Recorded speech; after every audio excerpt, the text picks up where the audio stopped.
Yes, I do have purple hair again, but I want you to wear this hoodie and I want you to have the hood up, so sorry that you can't see that much of it. Also, I don't know if you can tell, but I have a new camera. Hi, I'm Chris, welcome back to wherever the this is. Today I'm stealing an idea that I saw from Destiny's channel. She did a video where she basically just did like her official book recommendations, and it was just like all of her favourite books or all the books that she would recommend to everyone who ever asked her for a book recommendation. And I was like, that's a really good idea, I want to do the same thing. Bestie, I'm stealing it. Just like her, I have a bunch of books I'm going to talk about. I do have these split up into little sections. The first section I have is books I think everyone should read, whether you haven't read since childhood, don't typically read romance, or are a romance veteran. So basically every single person in the world needs to read these books, not because they're the best pieces of literature, but I think they're very accessible, very compelling, and just very good. Okay, I'm going to start off with Beach Read by Emily Henry. I think Emily Henry is kind of the perfect romance book author for people who don't like romance books, or people who claim to not like romance books, because she has a very even split between the romance and also just like literary fiction, women's fiction, whatever you want to call it. They're both very well put together in this book. She has very nice prose. I think that's the literature,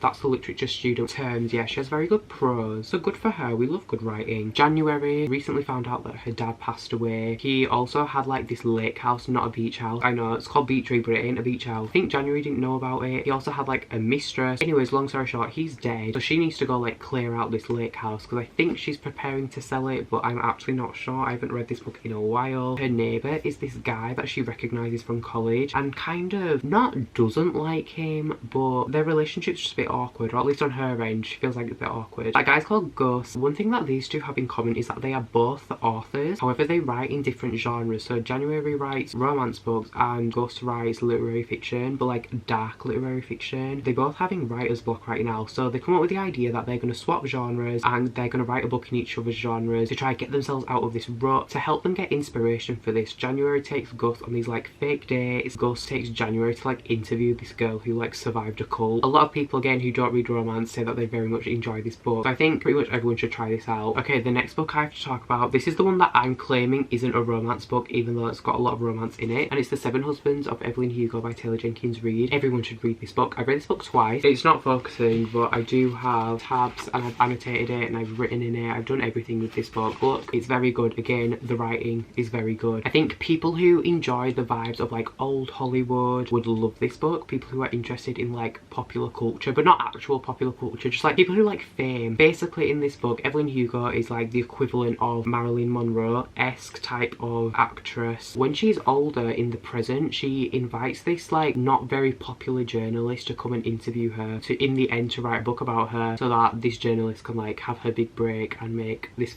ton amount of money. Good for her. So when we come to the interview, we're in Evelyn's perspective as she's recounting her past and her life all the way up to the present. I think the whole like core thing that this journalist is focusing this book about is obviously her love life, so talking about her husbands, but also who the true love of Evelyn Hugo was, or who is Evelyn Hugo's true love, and you find out all of that along the way, no matter if you've been reading for 20 years or whether you've not read for ages. My battery's flashing. I'm going to talk about this final book though, because this is the final book in this section. The third and final book for this section, I've read White and Royal Blue by Casey McQuiston. So this book is a romance book. It's which means that it's between two men. It's also written in third person, which is not the vibe, but we're going to move past it. Red, White and Royal Blue follows the first son of the United States, which is the president's son, and then also the Prince of England. They have a little like awkward moment slash falling out in the public eye, which kind of gets the public a little bit scared, because you know, you can't have rivalry between these two nations.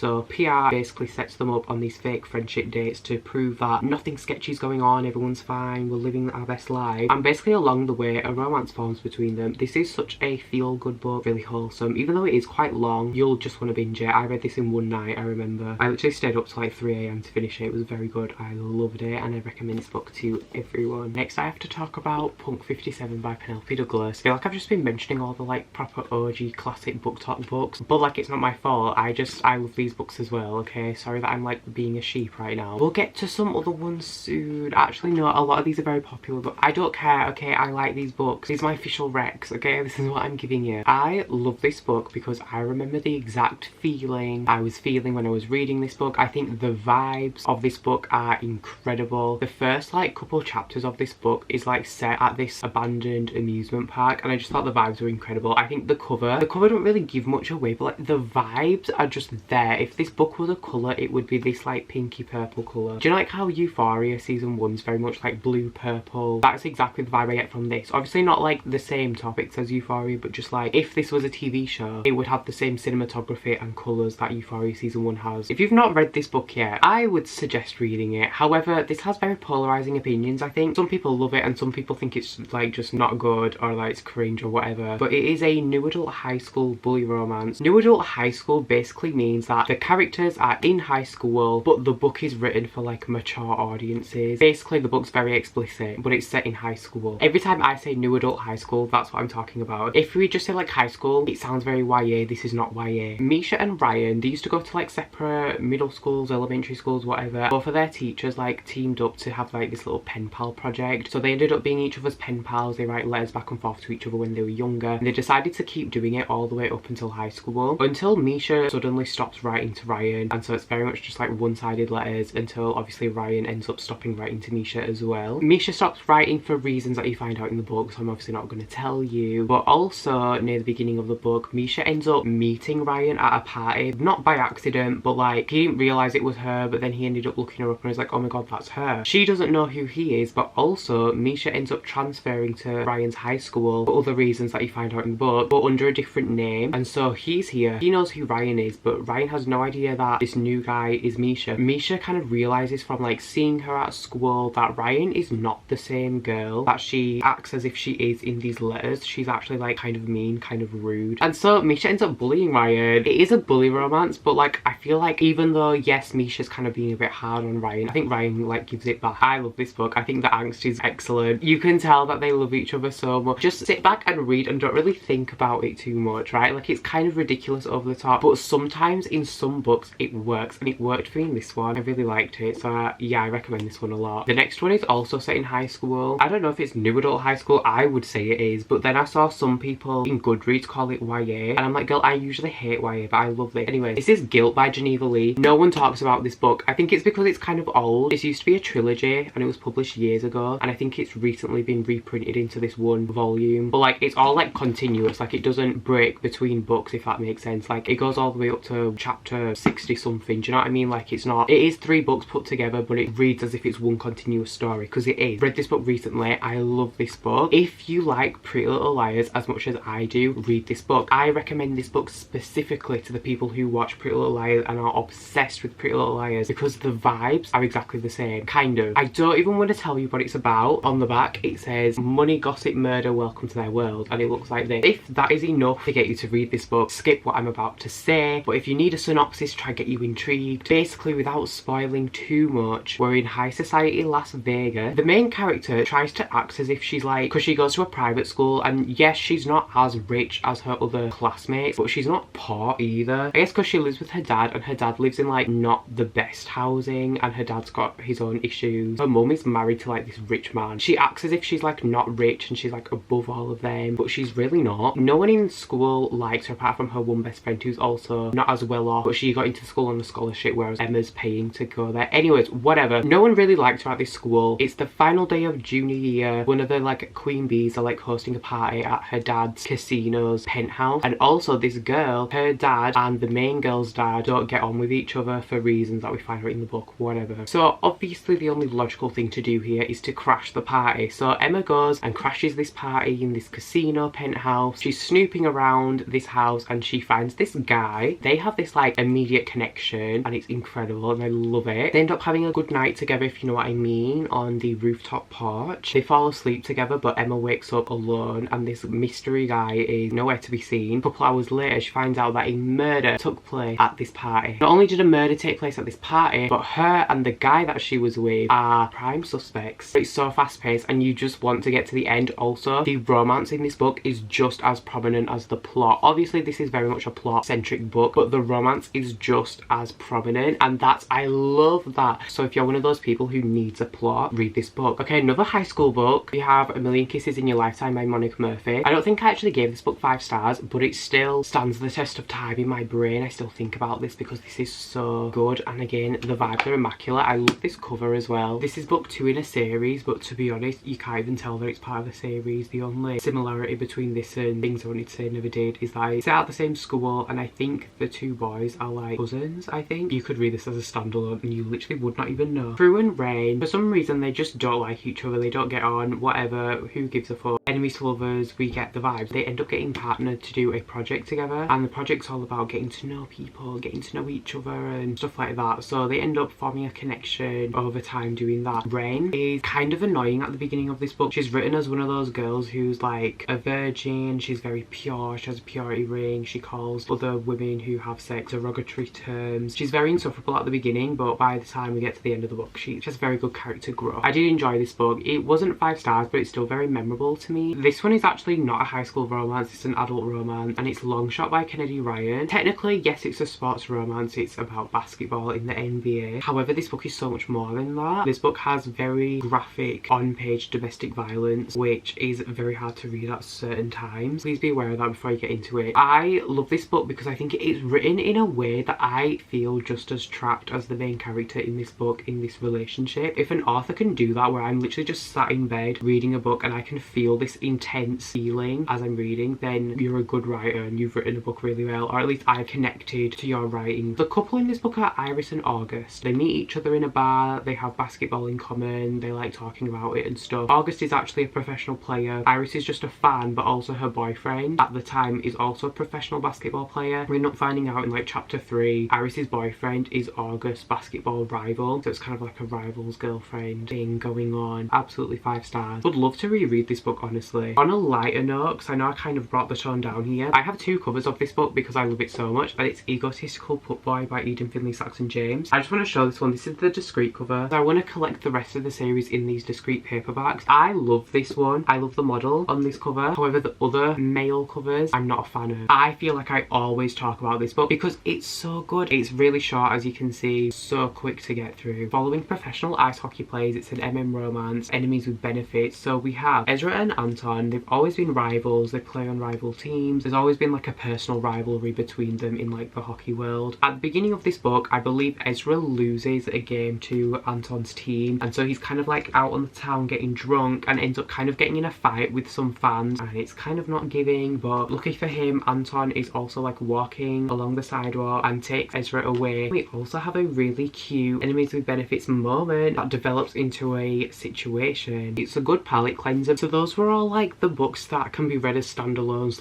/ they are standalones. Books in a series, but you can read them as a standalone. Long Shot and Egotistical, they're both book 1, so you could just read that and be done if you want, or you could carry on with the series. However, these next set of books that I'm going to be talking about, they're all series, they're all part of series. You should read the series. Let's start off with something I think more people should read. They are quite popular, but they could be more popular, and it's the Coastal University series by Kai Stevens. So book 1 is this one. It's called Springtide. This is a fake dating romance. The girl who's called Harper, she is studying physiotherapy at uni. Her class has an assignment basically that they're going to team up with one of the school's sports teams to do physiotherapy. The professor puts Harper to go with the football team, even though she has a crush on the guy on the baseball team, so she wanted the baseball team. So she ends up coming up with a lie saying that she can't work with the football team because she's dating the team captain and it'd be a conflict of interest. Obviously the teacher falls for it, but everyone else is like, girl, you do not date Luca. She goes to Luca and he's like, I may have said that we were dating, can you please just like keep up with it? And he's like, since you're a physiotherapy student, you can like physiotherapy my leg because it's fucking killing me. And so Harper's like, yeah, sure, I'll do that free of charge. And so they agree to fake date and look after his leg, and it's a really cute book. The second book is called Fault Line. This book is kind of like a friends with benefits sort of situation. We're following Kaya and Holden. It's academic rivals. They're both studying the same major and they're both doing like a big project that requires them to have meetings with like this special doctor they both wanted, but they wanted individually, but now they have to do it together. It's a long story. I think I prefer Springtide, but Fault Line is a very good follow-up. These are the only 2 books out right now, so you should read them both. They're both indie. Next we are going the absolute creme de la creme classic BookTok romance book recommendation. It's the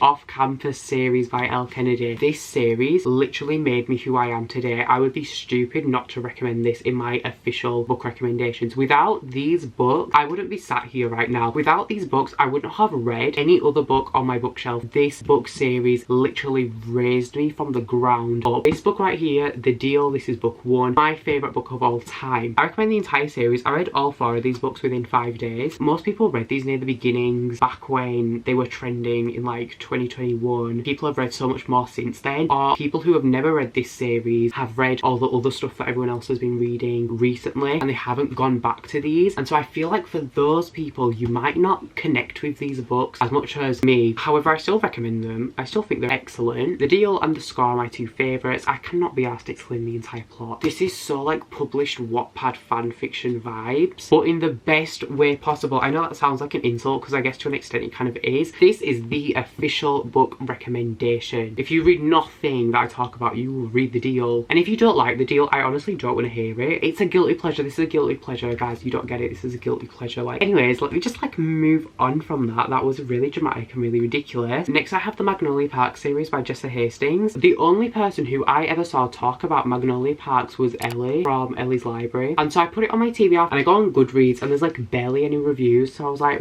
wow, like what the f is this? And how the f did Ellie like, just like randomly come across this series? Anyways, I then go on like Bookstagram one day and it's everywhere. And then the third book came out and everyone was reading that. By the way, I already read these two before the third one came out. But I just thought I'd mention that. Like these books were nowhere. And then Magnolia Park specifically was literally everywhere. And I don't understand how it happened, but I'm glad it did because Jessa Hastings deserves the hype because what she created, incredible. I understand that this cover doesn't give you a lot, but as someone who has read the book, it gives you everything you need to know about the book. So we're following Magnolia and BJ. They are like childhood best friends. They're like literally like found family type bond with these two and a couple other characters. They used to date and then they stopped dating because something happened. However, they literally can barely spend like a day apart from each other. Over the course of all of these pages, we just have the most toxic relationship between these two characters who are so codependent, who love to hurt each other, use people. It's insane in the best way possible.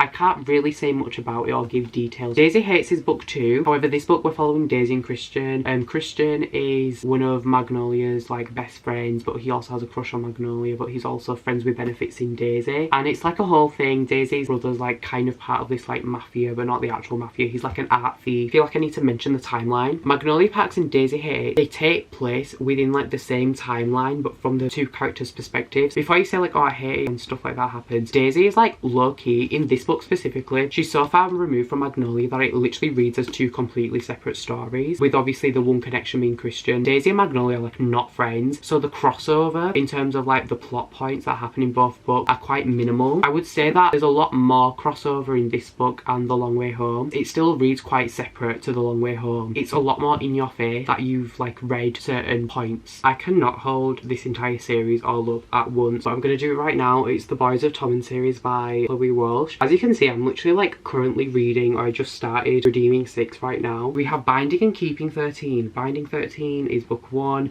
Keeping 13 book 2. Both of these books follow Shannon and Johnny. Shannon is a teenager who at her old school, she went to a public school and she was like very badly bullied. And so she managed to convince her parents to let her go to this private school in the hopes that she'll have an easier time there. She already has friends who go to that school. So she goes there and what happens on her first day? She gets fucking pelted by a rugby ball. How fucking incredible. But who throws said rugby ball at her, you may ask? Well, it's none other than Johnny, who is the love interest of this book. And obviously he did it by accident, he didn't mean it. But you know, it's just Shannon's luck. As you can see, these books are very long. There's a lot more to it than what I just explained. This series is also very dark. It's just a lot. Look up trigger warnings. I will say there is domestic abuse written on page in this book. Saving 6 and Redeeming 6 follow Shannon's brother, who is called Joey, and his girlfriend, who's called Aoife. This book actually takes place before Binding 13 even starts, but it is book 3. This is currently my favourite book in the series. I feel like I've never read teenage love like I've read in this book. This is truly the teenage love where it feels like it's gonna last forever. This book made me believe in high school sweethearts lasting. I hate long books, but I somehow just managed to like drink up these pages. I'm sorry y'all, I'm not getting all of these books out. I'm just gonna hold the first book in the Addicted and Calloway Sister series by Kristen and Becca Ritchie. We're following Lily and Lo. They both have separate addictions. They fake date each other to be able to enable each other. It's just a whole ordeal. Honestly, explaining the plot of this book does not do justice for the rest of the series, because I feel like the rest of the series, especially from Addicted for Now onwards, it's just so different vibes than what you think you're getting yourself into here. But it is very good. Let's talk about Calloway Sisters, because Kiss the Sky is my absolute favourite book in all, if you count Bad Reputation, all 11 books. This is the best one. It's book 4 in the reading order, but book 1 in the Calloway Sister series. This one we have Rose and Connor.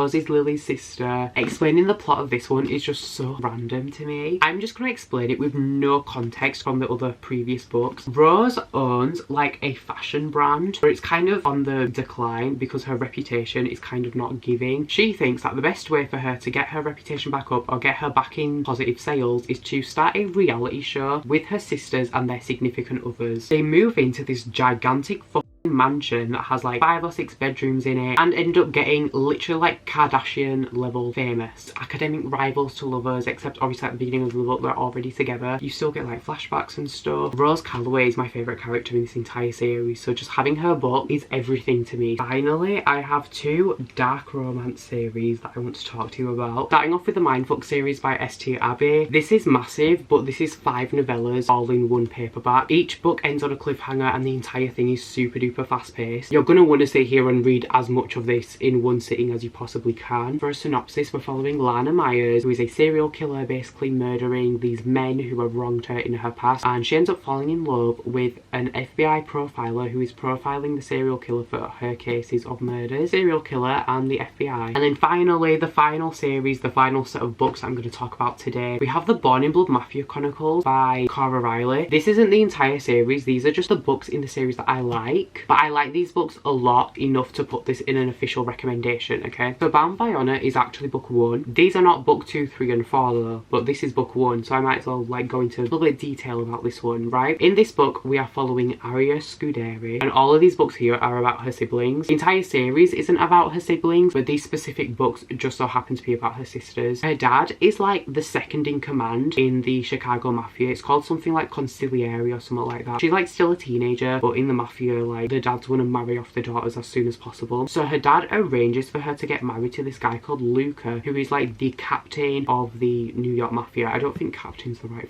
word, but you know, he's the one in charge in New York, and so it'd be quite like the power couple. There's also actually a book that is a retelling of this book but in Luca's perspective. This book specifically is single POV. The other books I'm going to mention are all dual POV, but this is single POV. But there is a book in Luca's perspective called Luca Vitiello. I like that one more than this one, but I can't be asked to get the paperback because it's right at the bottom of my Born in Blood Mafia stack, so I thought I'd talk about this and mention the other one. I read Luca Vitiello first, and then I didn't read this book until months later. Like I wanted Luca Vitiello low-key out of my mind because they're like direct retellings of each other, just in the other character's point of view. Bound by Hatred, I believe, is book 3. I think these are 4 and 5. However, I might be wrong. This is following Gianna, who is Arya's sister, and she is arranged to be married to Matteo, who is Luca's brother. Matteo has like always wanted to marry Gianna since the first time he ever met her. However, Gianna hates Matteo and Gianna hates the Mafia, and so she ends up running away from the Mafia, which is something that you probably should not do. This is Bound by Temptation. This is following Liliana. Liliana has a crush on her sister Arya's bodyguard, who is called Romero, and the issue with this is because Liliana is like the daughter of a really high-ranking mafia boss. For her to get married to a bodyguard is like kind of looked down upon in terms of like hierarchy, but you can't help love. You can't help who you love. Then we have Bound by Love. Now this is Luca and Arya's second book. They're in Bound by Honor, but then we get this book. This is dual POV. This is probably my favourite book in the entire series. I can't even explain what even happens in this book because you need to read the other one to get the context for what happens in this book. This is a series that you need to read in order because there is an overarching plot line even though we're following different characters. Also, at these covers, I know I've been showing the covers as I've been talking about them, but at these covers literally stunning. I think these covers are incredible. Those are all my official book recommendations. So I hope you guys all enjoyed this video. If you did enjoy this video, please leave a like, subscribe if you like romance books, because let's be honest, that is all I ever talk about. Comment down below if you've read any of the books I mentioned. These are my official book recommendations. Not all of them are 5 stars, but they're just books like if someone asks, recommend me a book, anything that I just mentioned, I will see you whenever I can next be bothered to sit down in front of a camera. So hopefully you'll be there. Hopefully you'll wait for me, but we'll see. Goodbye, peace out, see you later.